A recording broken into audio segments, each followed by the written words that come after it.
ಯಾವ ವಿಚಾರವನ್ನು ಮಾಡುತ್ತಾನೆ ಅಂತ ಕೇಳಿದರೆ, ಅಯ್ಯೋ ಅಯ್ಯೋ ಎಲ್ಲರಿಗ ಬಿದಿರು ನಟ್ಟಿದೆ, ಆ ಬಿದಿರನ್ನು ನಾಳೆ ಕಿತ್ತುಕೊಂಡರೆ ನನ್ನ ಪ್ರಾಣ ಹಾರಿ ಹೋಗುತ್ತದೆ, ಜಂಗಮ ದಾಸೋಹ ನಿಂತು ಹೋಗುತ್ತದೆ.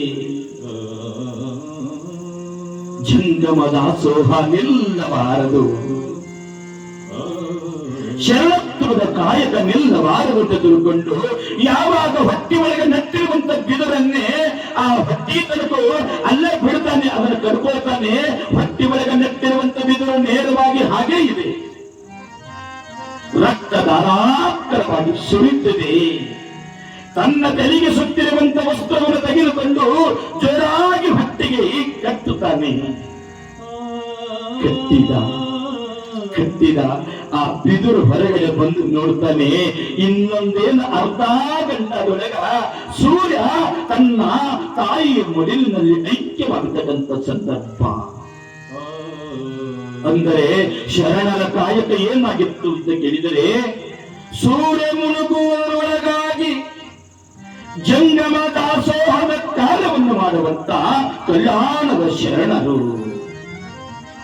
ಬರ್ತಾನೆ, ಬಂದು ನೋಡಿದ, ಇನ್ನೇನು ಸೂರ್ಯ ಮುಳುಗುತ್ತಾನೆ, ಇನ್ನು ಮಾರು ಹೊತ್ತದಂತ ತಿಳ್ಕೊಂಡು ಆವಾಗ ಹೊರಗೆ ಬಂದು ಮೇಲಾರಕ್ಕೆ ತಯ್ಯ ಕಣ್ಣೊಳಗೆ ನೀರು ಸುರಿತವೆ, ಮೈ ತುಂಬ ರಕ್ತ ಹರಿತಾ ಇದೆ.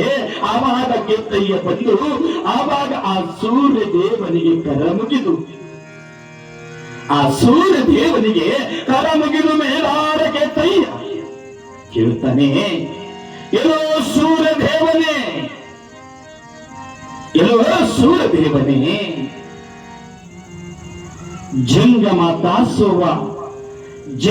ದಾಸೋಹ ಮುಗಿಯುವವರೆಗೂ ನೀನು ಮುಳುಗುವಂತಿಲ್ಲ, ಸೂರ್ಯ ನಿನ್ನ ಮಡಿಲೊಳಗೂ ಹೋಗುವಂತಿಲ್ಲ, ಜಂಗಮ ದಾಸೋಹ ನಡಿಲೇಬೇಕು.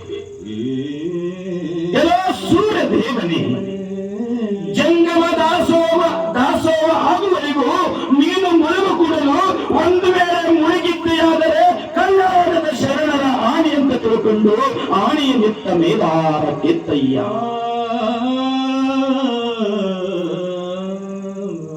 ಯಾವಾಗ ಕಲ್ಯಾಣದ ಶರಣರ ಆಣಿಗೆ ಮೆಟ್ಟಿರುವಂತ ಪ್ರಸಂಗದೊಳಗ ಒಂದು ಕ್ಷಣ ಆ ಸೂರ್ಯ ದೇವ ಮುಳುಗುವಂತವನು ಸಹಿತ ಹಾಗೇ ನಿಂತು ಮುಂದೆ ಬಿಟ್ಟನಂತೆ.